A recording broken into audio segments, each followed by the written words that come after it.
und herzlich willkommen zu dem ersten Yo Snipers Fangame Contest Fangame I Wanna Escape the Basement. Man könnte schon fast meinen, wir sind Isaac am Spielen, wenn da nicht I Wanna Escape the Basement oben drüber stehen würde. Sieht man meine Maus eigentlich? Ja, sieht man. Okay. Okay. Da stand jetzt nicht, was man machen muss, aber das ist interessant. Ich habe das Spiel noch nicht gespielt, aber hier ist schon ein Speicherstand drauf. Wo anscheinend auch schon ein Boss besiegt ist. Das ist natürlich gut. Schickt uns mal einen Speicherstand mit. Ja. In der README-Datei stand nichts großartig Spannendes, außer wie die Kreativitätsregeln eingehalten wurden und ansonsten eigentlich nichts allzu Spannendes. Halt, dass Steuerung G God Mode ist, Steuerung C ist auch irgendwas. Egal, starten wir einfach mal. Kann ich hier bitte irgendwo Change Controls, dankeschön. Moment, mit der Maus? Okay, mit der Maus. Jump, Shoot wäre schon mal einer meiner Fangame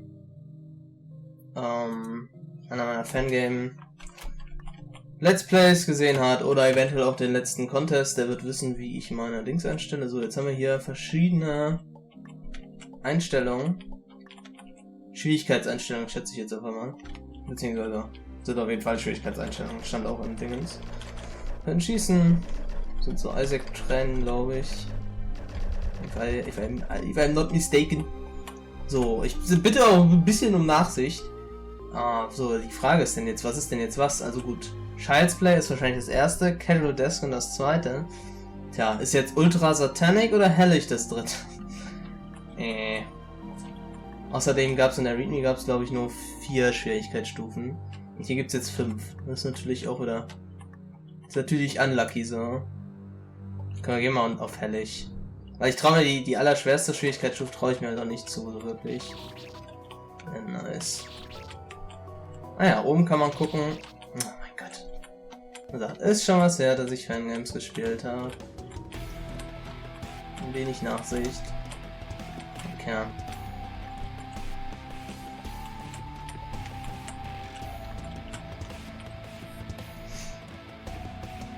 Ist Isaac, ganz offensichtlich. Ist Isaac Musik. Isaac Hintergrund. Oh mein Gott. Ich hätte gern ein paar mehr Speicherpunkte.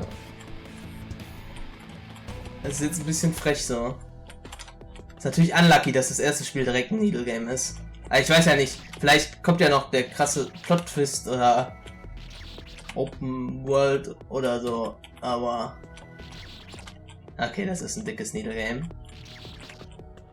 Okay. Haben wir das irgendwie... Moment, im README stand, ich kann Steuerung G drücken, jetzt ist der God Mode on. Und jetzt kann ich irgendeine Taste drücken. Irgendwie Schwierigkeitsstufe 1 oder so. Na, das ist, jetzt habe ich nämlich Schwierigkeitsstufe und jetzt kann ich R drücken. Okay, jetzt sind hier weniger Spikes. Okay, Moment, nur mal kurz. Die dürften auch in diese Dings sein. Ja gut, das ist ja... Was ist denn, wenn ich Child's Play mache? Oh ne, ich muss speichern. Okay, und... Ja. Okay. Na gut, das ist jetzt wirklich ein bisschen... Herrlich. Herrlich ist das, was ich gerade eben hatte, oder? Moment. Ich muss mal gerade erstmal ein bisschen ausprobieren, ja. Ist das, was ich gerade eben hatte? Ja, ne? Eigentlich sieht das machbar aus, aber ich hätte halt gern ein paar mehr Speicherpunkte hier. Wenn ich da, weißt du, unten rechts in der Ecke einfach einen Speicherpunkt hinsetzen. Und ich wäre completely fine. Completely fine. Aber da irgendwie keinen Bock gehabt. Oder das ist so jemand, der Probleme damit hatte, bei die anderen auch mal an. Hat sich jetzt so viel daran getan, eigentlich nicht, oder? Ja. Ja, das ist... Ja, und noch mehr Spikes. Es ist ein Needle Game, wo du einstellen kannst, wie viele Needle du gerne hättest. Ja, komm, machen den God Mode mal wieder aus. Ist cool, dass man das in-game mehr oder weniger sieht. Probiere ich mal ein bisschen an Herrlich. Weil so schwer ist es eigentlich nicht, aber Ich habe halt ewig nichts mehr gemacht, so. Dementsprechend ist das halt eh relativ. Aber wie ich ja schon im Infovideo gesagt habe, nach einer halben Stunde gibt es eh dann einen God Mode Run, mehr oder weniger. Wo ich dann nochmal alles durchlaufe mit God Mode. So, war gar nicht so hart. Hitbox? Hallo? Soll das so? Ach, der Spike. Hä? Oh, wait, what? Moment. Ah, hätte ich nochmal. Aha, ich hätte nochmal speichern müssen. Vielleicht bin ich ja noch. Oh, hä? Ne, ich bin noch da. Auch mal gestorben gerade eben. Okay. Never mind. Haben wir ein bisschen früher mit dem God Mode Run angefangen als gedacht. Ach, komm mal. Ich bin halt so übertrieben nicht mehr drin, ne? Sowas sollte eigentlich kein Problem sein. Kein Problem darstellen, aber ich bin halt mega nicht mehr dran.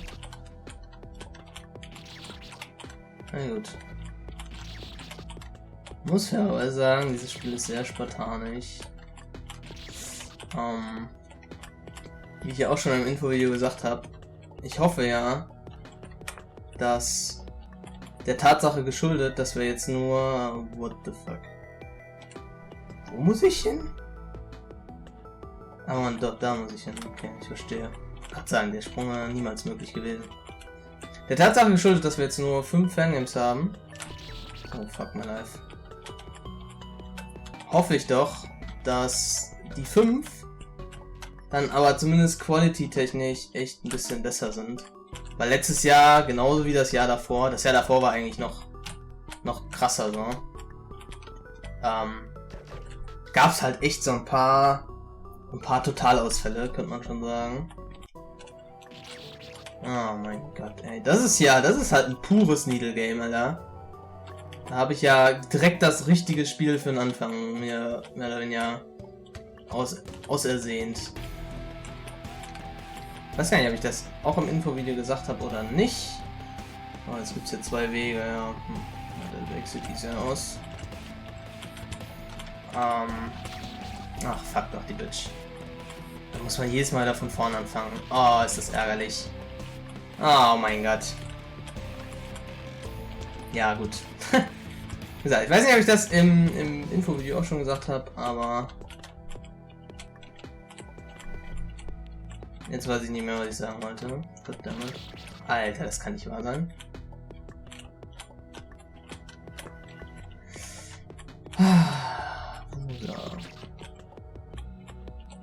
Ich weiß echt nicht mehr, was ich sagen wollte. Aber es war nicht gelogen auf jeden Fall.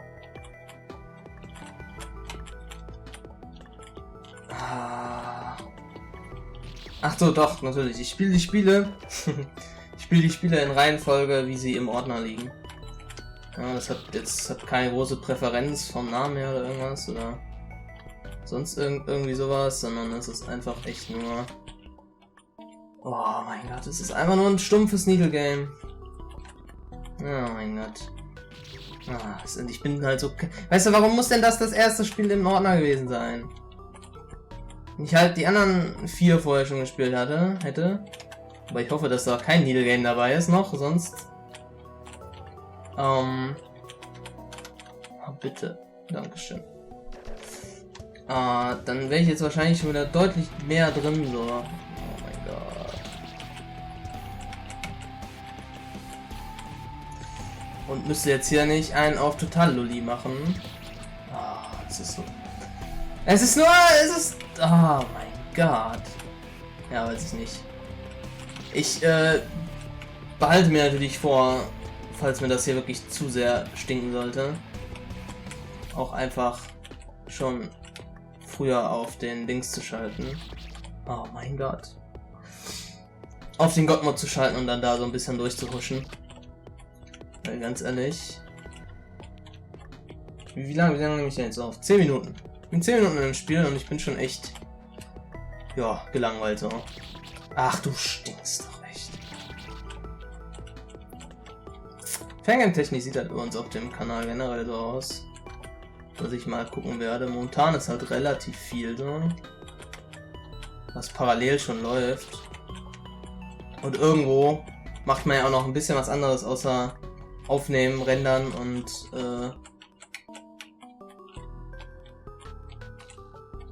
generell zocken.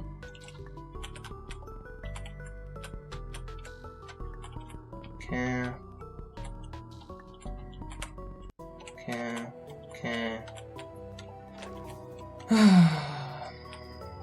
Es ist halt, also, da stand übrigens auch in der Readme drin, es gibt, 30, ach, come on, es gibt insgesamt 30 Floors, oder 30 Ebenen, und 3 Bosse, Alter.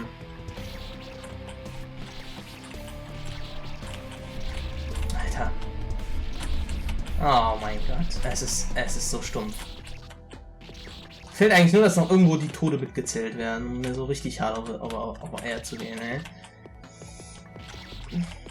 Und hier, dumme Traps fehlen noch. Dann wird das Spiel... Das stimmt, die Traps fehlen noch. Das ist das einzige, weißt du, das ist Gameplay-mäßig das einzige, wo ich sagen würde, ja, okay.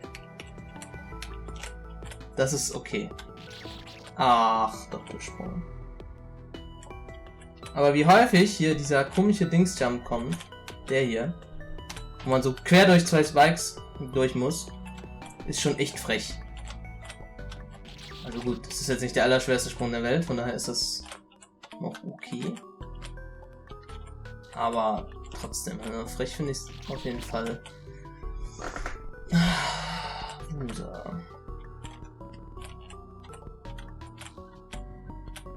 Ah, ja.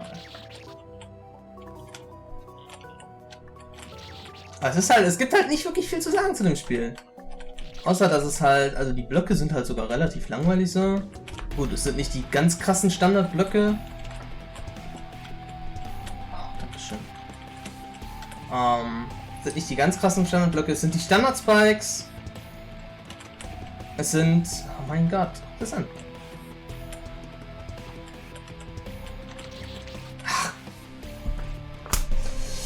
Es sind die Standard-Spikes, es sind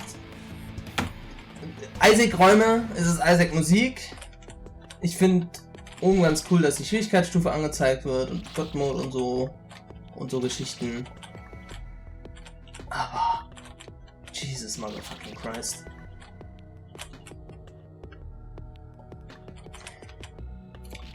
Ja, ich hätte halt gesagt, ich würde halt ganz gerne mal zumindest bis zum ersten Boss kommen, ohne den God-Mode anzumachen. Aber ich bin halt einfach echt kacke auch so, ne? Ah. Und wie gesagt, ich spiele ja auch Fangames unter anderem, weil es halt auch eine gewisse Herausforderung anbietet. Alter Schwede. Ja, okay. Aber das hier ist einfach nur stumpf. Also so ein bisschen Gameplay-technisch, ein bisschen mehr, da wird eigentlich schon sein. Ah.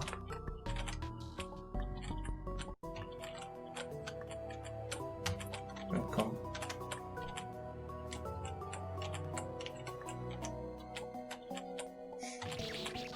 Kann nicht machen. Kann einfach nicht machen. Ah, oh boy, oh boy, oh boy, oh boy.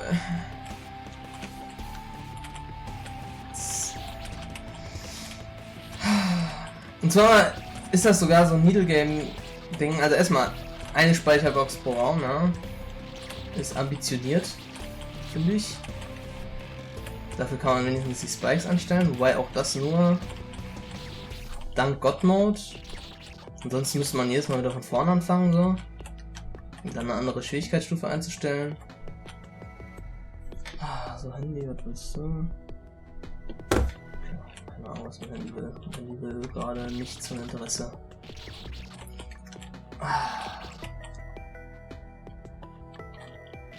Hey, komm, Boys. Da. Wir machen nochmal. So, machen wir den Dings wieder aus. Auch nochmal speichern. So. Wir werden jetzt hier so ein bisschen durchlaufen. Und ich würde wahrscheinlich immer noch häufig sterben so und auch traurig häufig sterben. Wie da zum Beispiel. Aber es ist einfach nicht mehr feierlich so. Ich habe halt einfach keine Lust mehr. Und das sagt eigentlich schon wieder eine ganze Menge darüber aus, wie viel Spaß mir so ein Gameplay macht. An der Stelle auch nochmal, ist meine subjektive Meinung. Es mag Leute geben, die hart auf die Needle Games abgehen und das dick feiern nur. Bin ich aber keiner von. Ich habe lieber coole Features oder beziehungsweise coole Gimmicks so. Also das Game hier wäre halt in dem letzten Fangame Contest wäre das gar nicht erst zugelassen getan, weil es einfach keine, zumindest noch nicht, keine Gimmicks hat. Es hat gar nichts. Es hat nur eine ganze Menge fucking Spikes. Ja, keine Ahnung. Finde ich halt ziemlich langweilig so.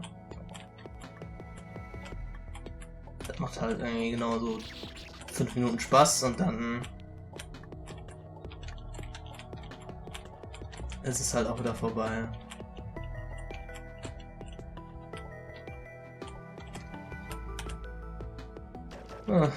So, das hört halt nicht auf.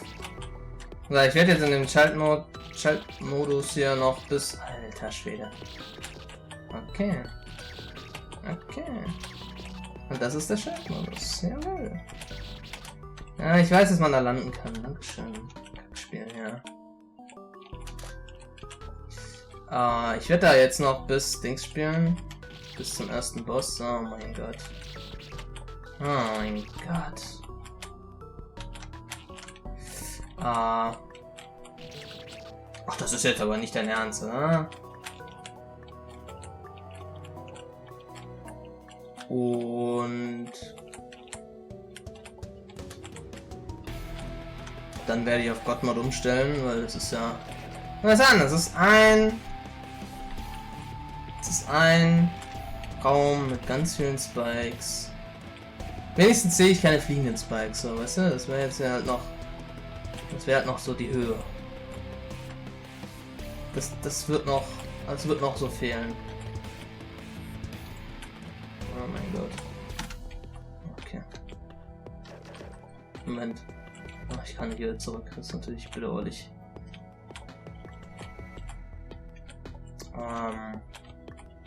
Ja. Keine Ahnung. Bin ich öde sowas. Muss ich halt ganz ehrlich sagen. Oh mein Gott. Muss ich halt ganz ehrlich sagen. Oh mein Gott. Ich weiß gar nicht, habe ich letztes Jahr eigentlich die Spiele immer so eine Stunde gespielt? Keine Ahnung mehr. Aber das ist halt einfach... Eine Stunde war zu viel. So, da irgendwann hab weder ich dann noch Lust. Oh mein Gott. Noch hat das irgendwer Bock sich anzugucken, großartig. Von daher. Ist fein. Ist fein.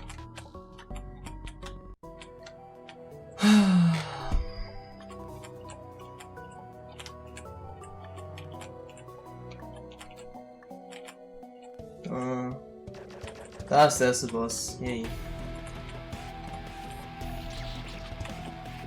Der erste Boss ist, wie man in dem anderen Safe-State-Dings ja schon gesehen hat, ist auch ein Isaac-Boss. Also schon sehr Isaac-lastig das Ganze hier.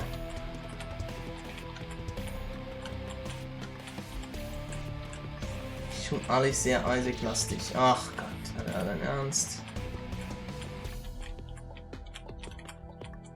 Ja, komm. Ja, jetzt hier nur mal zum ersten Boss und dann... Ja, speichern und zum Boss.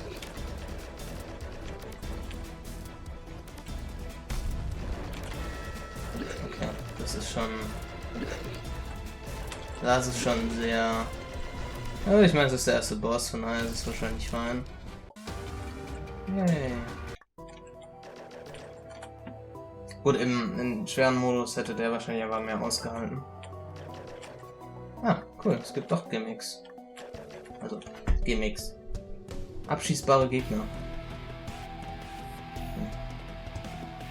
Then again, nur mal kurz einmal zum Dingsen.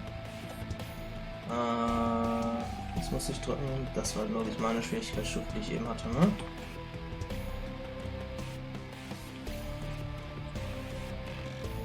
Und mehr fliegende Gegner. Die Weißen kann ich nicht abschießen. Ah, und die Weißen lassen auch keine Schüsse durch. Das ist natürlich super.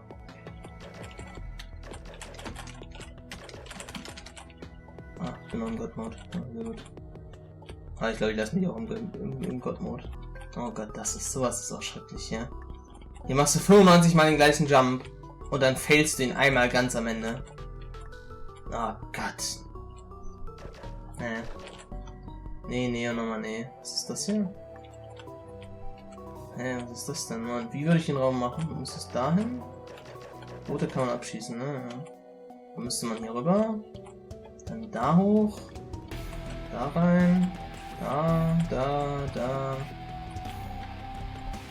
Ja, was haben denn die weißen Streifen zu bedeuten? Achso, da bewegen sich die Fliegen nur drin, oder was? Und es gab wieder zwei. Ja, okay, es gibt manchmal zwei Wege, wie man das Ganze lösen kann. Das ist auch okay, ja. Das ist ein Knopf. Guck mal, was der Knopf macht. Und Spike weg. Ja. Ah, gut. Ist jetzt auch nicht so krass, wa? Ich weiß übrigens auch gar nicht, warum man diese Striche hier sichtbar machen muss. Das macht irgendwie keinen Sinn, weil es dem Spieler nichts sagt. Also nichts wirklich Relevantes sagt, außer dass halt die Fliegen da von A nach B fliegen. Und das sieht man halt dann, wenn die einen Circle durch haben. Das ist halt irgendwie...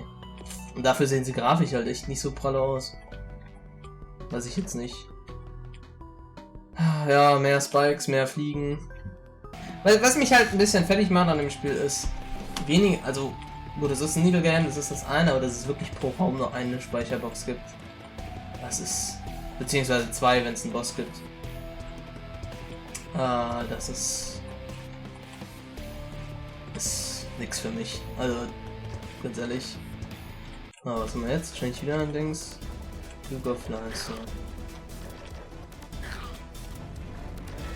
Okay, die Bosse sind wenigstens gut. Man muss ja auch sagen, kann ich die eigentlich abschießen, die komischen Fliegen hier? Ja, doch. Wohl. Aber die halten mehr als einen Schuss aus, oder? Ja, doch. Okay, also die Bosse sind schon sehr Isaac gehalten. Isaac-lastig gehalten. Ja. Aber die Bosse sind ganz cool. Da kommen da auch mal hier so unkaputtbare Fliegen bei rum. Aber die Bosse sind ganz okay. Ich finde auch cool, dass angezeigt wird, wie viele HP der Boss noch hat. Also außer die rote Leison, weil das ist auch immer so eine Krankheit. Und ich weiß, wie viel Leben der Ding hat.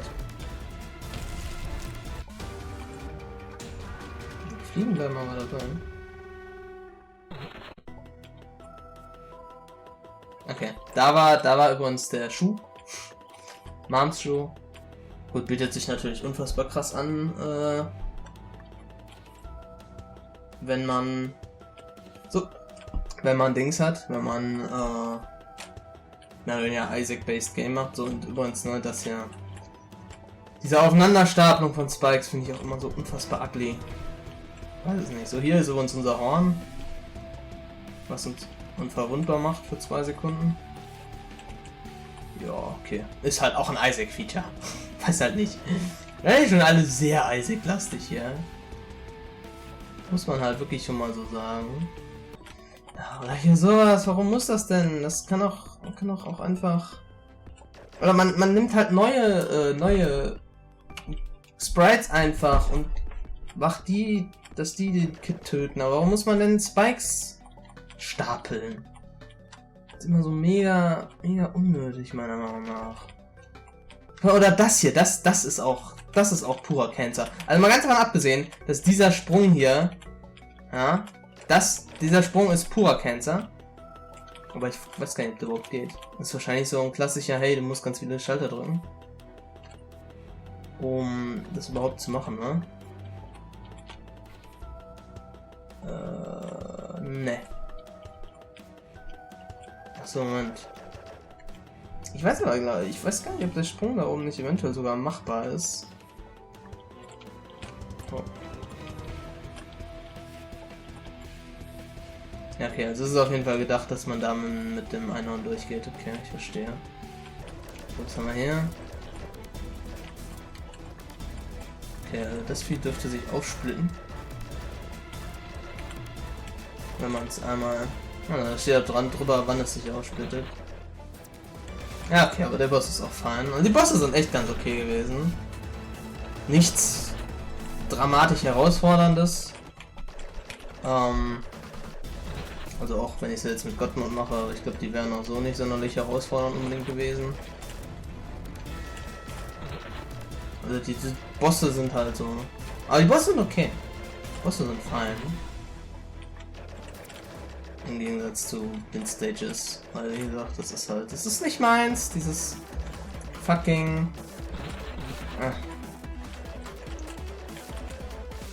Fucking... Ach, kommt her, ihr kleinen Kackdinger.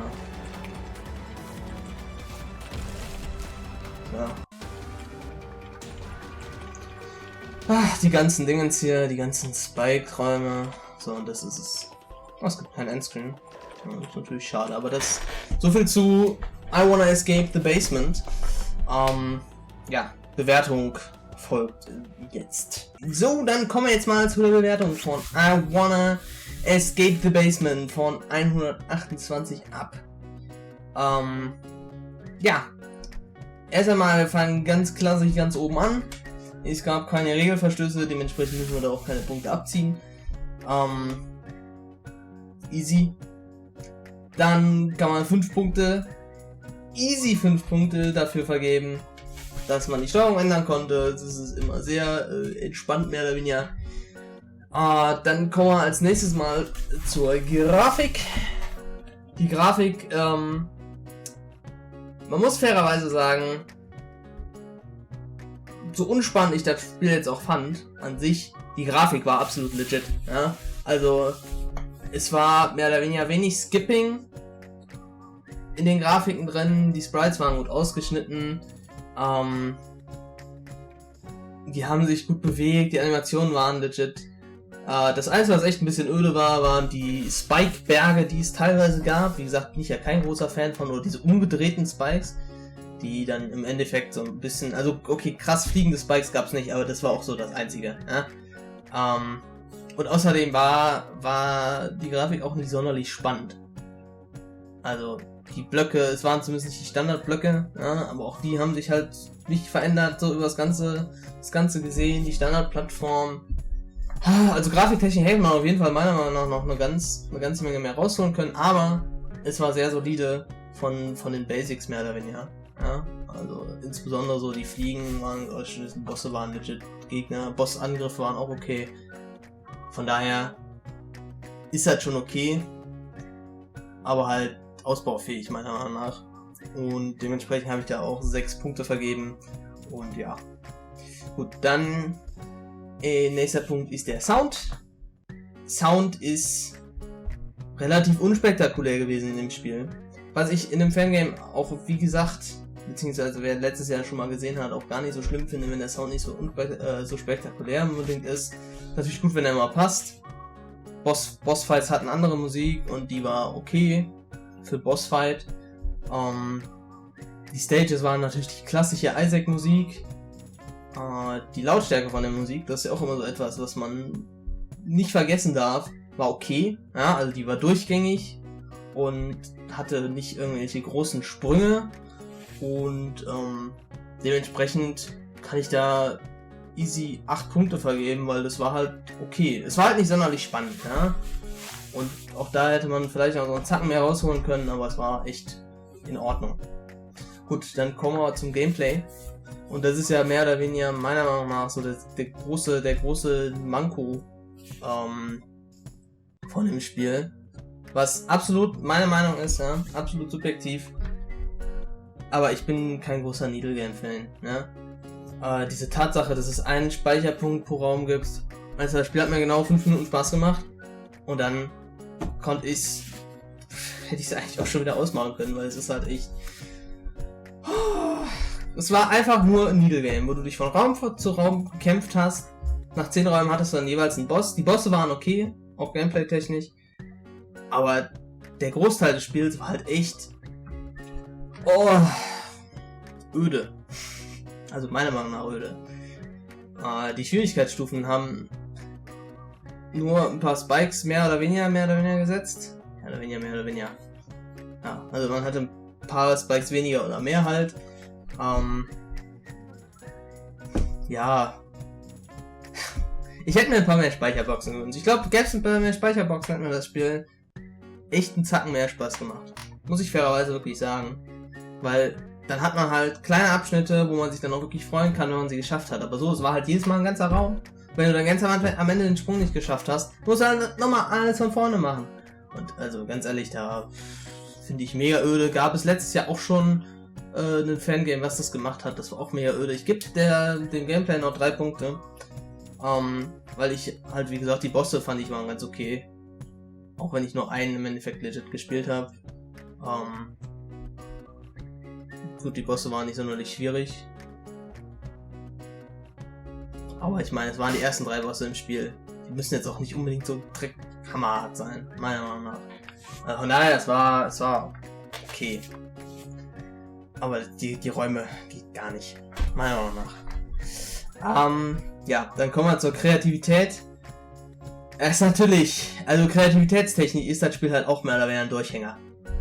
Weil er hat sich vollkommen, aber 100% an Isaac orientiert, ja, also eigene Gegnertypen oder so, oder irgendwas Spannendes, was die Gegner machen, war halt gar nicht, ja, die Bosse waren legit von Isaac gerippt, ja, die haben auch im Endeffekt natürlich auf die 2D-Ebene von den I Wanna Be Spielen projiziert, auch ähnliche Angriffe gehabt, wie die in Isaac selber.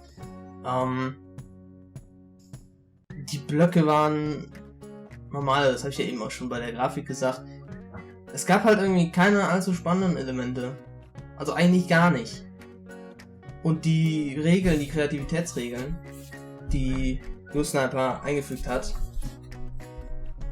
keine Ahnung, Marms Schuh, der einen nach unten drückt, nachdem irgend so ein Pokal dann da weghuscht. Da. Und das Einhorn von Isaac, was einen unverwundbar macht, also halt wieder von Isaac. Das war kreativitätstechnisch echt nicht so spitze. Dementsprechend habe ich dir auch nur einen Punkt gegeben, weil ja, keine Ahnung, die Idee, Isaac zu benutzen, ist halt, ja, weiß nicht, wie es das schon im Fangame-Genre gab, aber da hätte man sich meiner Meinung nach echt ein bisschen... Und wenn man Isaac-Gegnern, die es normal gibt, es gibt ja X-Gegner in Isaac. Davon hätte man also generell schon mal ein paar mehr benutzen können, meiner Meinung nach. Aber wenn man denen einfach ein paar eigene, kreative Ideen für Angriffe gibt, das wäre schon, weißt du, das wäre schon okay gewesen. Aber das war halt wirklich... Baba Fui Fui. So, dann kommen wir zum Schluss nochmal zum Gesamtbild. Und das ist natürlich so eine Sache, wenn man sich nur auf ein Spiel mehr oder weniger konzentriert, wovon du alles nimmst, und wenn die Sprites dann gut aussehen und der Sound ist okay und mehr oder weniger das Spiel drumrum es funktioniert, dann ist das halt ein ganz gutes Gesamtbild. Weil es halt alles zusammen stimmig ist. Also das ist ein dickes Pluspunkt von dem Spiel. Dementsprechend habe ich da auch 9 Punkte gegeben. 10 Punkte einfach nicht, weil ich irgendwie... Dass das nur Isaac ist zwar, wie gesagt, führt alles zusammen, aber ich hätte mir ein bisschen mehr Abwechslung gewünscht, die dann eventuell auch beim Gesamtbild erstmal noch eingearbeitet werden muss. Und wie gesagt, so ist das halt für das Gesamtbild ziemlich easy. Ja? Und dann hat das Spiel am Ende des Tages 32 von 55 möglichen Punkten, was ziemlich sicher ein sehr durchschnittlicher Wert ist. Das Spiel hat ziemlich sicher bei Leuten, die das bewerten und die mehr aber so auf die Needle Games stehen, hat das mehr Anspruch gefunden, aber es ist halt nicht meins. Ja. Gut, dann sehen wir uns morgen bei A Gamer's Journey, nicht Journal, Journey von Gamer Guy 500 und dann gucken wir mal, ob da alles besser wird. Bis dahin und ciao, ciao.